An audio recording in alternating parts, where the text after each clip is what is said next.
Соответственно, самой платформы.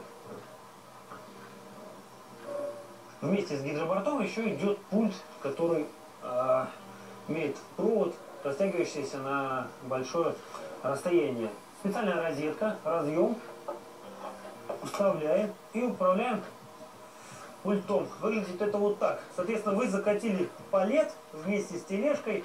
И чтобы не скакать и не опускать постоянную платформу, вы регулируете уже пультом. Отрегулировали, закатили палет, выкатили с тележкой и опустились. Очень и очень удобно. У пульта есть магнит. Вы можете его в любом месте повесить на металлической задней рамке. Не забывайте ключ от гидроборта.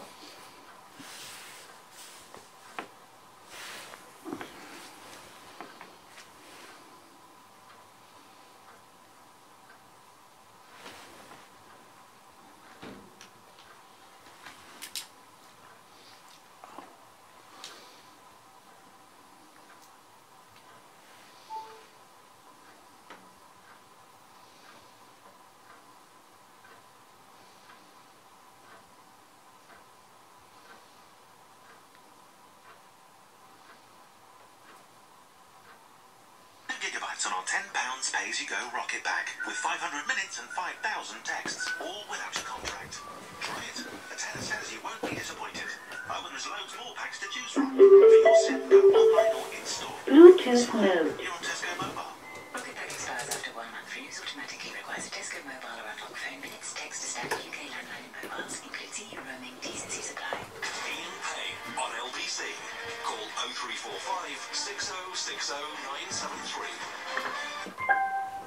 Quite a cross-section of both ages and amounts in terms of what people are saving for their pensions. We're talking about this because the Financial Conduct Authority has just revealed their...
annuities aren't really worth it. There's lots of other things you can look at. That's all I've got time for, just to leave that little carrot or whatever it is hanging. Coming up at 8 o'clock, don't forget, it'll be Lucy Berrison. She'll be back with her regular Saturday evening slot, the Sex and Relationship Show. You can always download the LBC app to hear whenever and wherever you want.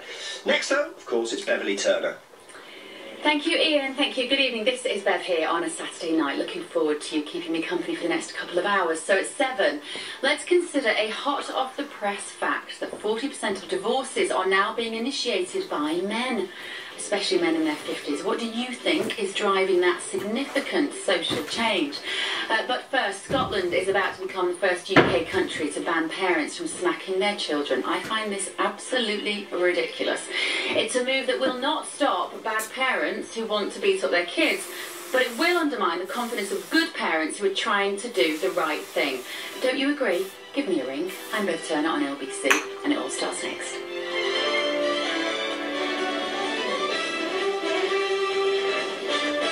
On FM, online, on your mobile and on digital radio. Leading Britain's conversation. This is LBC. From Global's newsroom at 6 o'clock, a yellow weather warning remains in place across much of Wales, the Midlands and southern England as Storm Brian tracks its way across parts of the UK. Conditions disrupted half-term travel plans for thousands of families, with trees blocking roads and many flights cancelled. The highest wind speeds of 78 miles an hour were recorded on the northwest coast of Wales.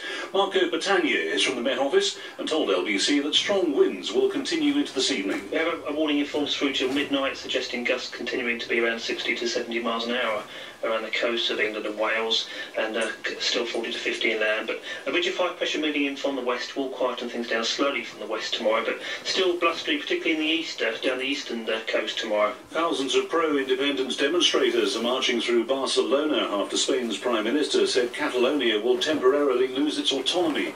Mariano Rajoy also says there'll be fresh elections within 6 months. This demonstrator says they've not seen anything like it since Spain returned to democracy and can't understand Madrid's actions. It's the first time we see such thing after Franco. And I think it's completely nonsense. And they don't know who we are, what we do, how we live. They have nothing to do with us. I think most of the people who are here cannot understand why they are doing this. A second teenager has appeared in court accused of murdering a 20-year-old man outside Parsons Green Tube Station. 18-year-old Shafiq Smith is alleged to have stabbed Omid Saidi to death with a 16-year-old accomplice on Monday. At least 55 Egyptian policemen, including 34 conscripts, have been killed in a shootout 84 miles from Cairo. The exchange of fire took place late last night after security services moved in. It's feared the death toll could rise. Human rights groups have condemned the World Health Organization's decision to make Robert Mugabe a goodwill ambassador. The WHO says it's because of his commitment to public health, but the Zimbabwean president has been accused of widespread human rights abuses. The country's economy collapsed under his leadership. Daisy and Fabian is an anti-Mugabe campaigner. People are dying, so they have to go back in Zimbabwe, do their own correction, do the right thing, not to just speak from the table, from the chair, or from the desk. Go in Zimbabwe, look at it, see how people are suffering. Brexit Secretary David Davis will head to Paris on Monday for further talks. He'll meet the French Foreign Minister to try and jumpstart withdrawal discussions with the European Union. It's just days after French President Emmanuel Macron suggested Britain would need to up its divorce payment offer to unlock trade negotiations. LBC weather, strong winds, some gale force across northern and southern parts of the UK. Those winds easing overnight, and rain over northern and western parts, driest this evening in southeast England. Lows of 9 degrees. From Global's newsroom for LBC, I'm Glenn Thompson. We've been thinking about Travel Hammersmith Bridge has been closed in both directions for roadworks over the half-term week. You'll and how, Chiswick from Bridge or broadband to Barking Bridge. mobile. This is LBC from Global, leading Britain's conversation with Beverly Turner.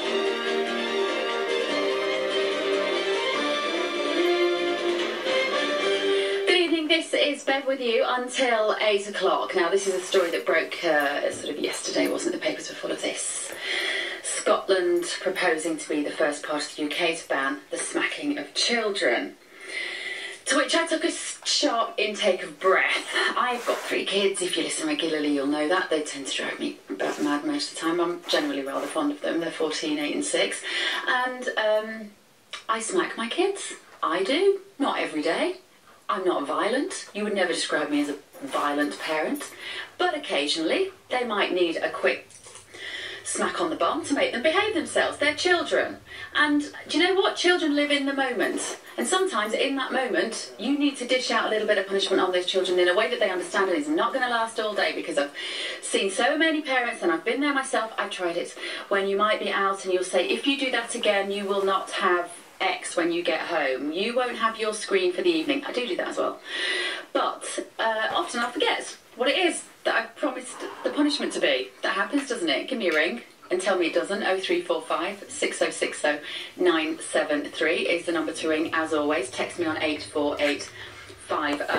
The reason this has been in the press is because of a Green MSP. Why does it not surprise me that it's a Green? His name is John Finney, and he brought forward this bill in Scotland, and the First Minister, Nicola Sturgeon, confirmed that the government would not oppose his bill. Obviously, she isn't a mother. I think that makes a massive difference. I don't think you can understand this in quite the right way if you're not. She pointed out that lots of countries have already made that change. Mr Finney, this is the MSP, said this is especially welcome that the Scottish Government has reiterated its support for my bill, because there is clear evidence that the use of physical punishment is detrimental to a child's long-term health and well-being. I wouldn't disagree with that. Physical punishment, absolutely. Physical punishment is not what the majority of parents do when we discipline our children with a smack. It's not. I would not describe it as physical punishment. They're talking about something completely different.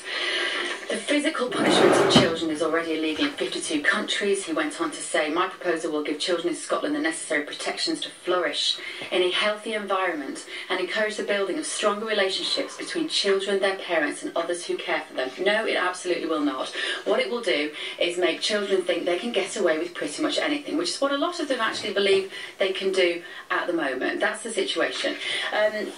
Give me a ring, 0345 6060 973. Why do you think this bill is a good idea as a parent? I know it's 6 o'clock on a Saturday, you're probably busy dishing out tea and possibly getting ready for bath time, but give me a ring if this really worries you, if you're a bit concerned as to how you might discipline your children if the right to do this is taken away. I'm going to give you a couple of little stories about this. Okay, so my mum is amazing. My mum has spent her life looking after children, volunteering, running a summer play scheme where she had 300 children a day. She set up a playgroup in a very rough area of Manchester, where not far from where we lived, for youngsters. She has been a swimming teacher for many years, and a couple of years ago, no more actually, when my eldest was about 8, and the husband and I had gone away for a weekend to a wedding, and so left mum with the kids. So she had an 8-year-old and, I don't know, 5 and 3, something like, no, younger than that, 3 and a toddler. And she was looking after them all, and completely capable of doing so. They love her more than anybody in the world. They literally would rather be with Nana than anybody else in the world. So as the 70-year-old granny, she's getting them out of the car. They're all kicking off a little bit. There's a bit of fighting going on. And the older one, who's got his football at the time, he might have been older, he might have been about 10 actually, football under his arm, wants to take the football in the cafe. Mum says, no, you're not taking your football in the cafe. It's a restaurant. We're going there for lunch. He wants to take it. So they have this back and forth, back and forth. She's trying to look after the 2 little ones. We're near a busy main road. She is quite dangerous. She goes, no, actually, you're not talking to me like that. He's answering her back like 10-year-old boys do. And she says, right, get in the car. Smacks his legs in his shorts. Get in the car. You're not going out for lunch. There's a double punishment. He gets a smack on the legs, and they're taking them home. She's taking them home for beans on toast. At this point, this ever so righteous Chiswick dad with his pram says to my 70-year-old mother, who is 5'3", you aren't allowed to do that. You can't smack a child. She says, yes, you can, because she knows the law, because she works with children. Yes, you can. No, you can't. She says, yes, I can. It's my grandson, and I will discipline him in the way that I want to. This guy gets his phone out and takes a photo of my mum and my car and my children. Mum takes them home. She's a bit shaken up by the whole thing, but anyway, she goes in, beans on toast. They're all playing in the garden, happy. She's explained to my son why he was naughty. She's explained to him why he's got a slap on the legs. He can't even remember it. It's 20 minutes ago. He's a child. He's forgotten about it by now. Next thing, knock at the door. 2 policemen. And they say to her, "You know why we're here, don't you?" She said, "I think I probably do." Really shaken up. She used to be a police officer herself as well, years and years ago. And as they're coming in the house, she's saying to them, "Please don't tell my grandson why you're here. Because if he thinks that any time a member of our family smacks his legs, that he can call the police, you make it very difficult for my daughter to parent. You make it very difficult for my son-in-law to parent." Because she could see what was about to happen, because kids are not stupid and they know their rights. They know their rights probably sometimes a little bit too much at the moment. And so these police come into our house. They go into the back garden where Croyd, my son, is eating his beans on toast and going, "Nana, can I have a bit more ketchup?" or whatever it was. And the police say, "Well, this is clearly not a problem here, is it?" And Mum said, "No, it's really not a problem. And I know what I'm doing, and I am a good grandparent, and I am a great parent, and this is not right." They left. They didn't explain to my grandson, thank goodness, why they were here, but they said, "We have to act on this complaint." You know what? They probably did have to act on the complaint. I understand that. But I've never seen my mother so upset than when she was telling me this story when we got back on the Sunday night. I have never seen her sob in the way that she sobbed that night.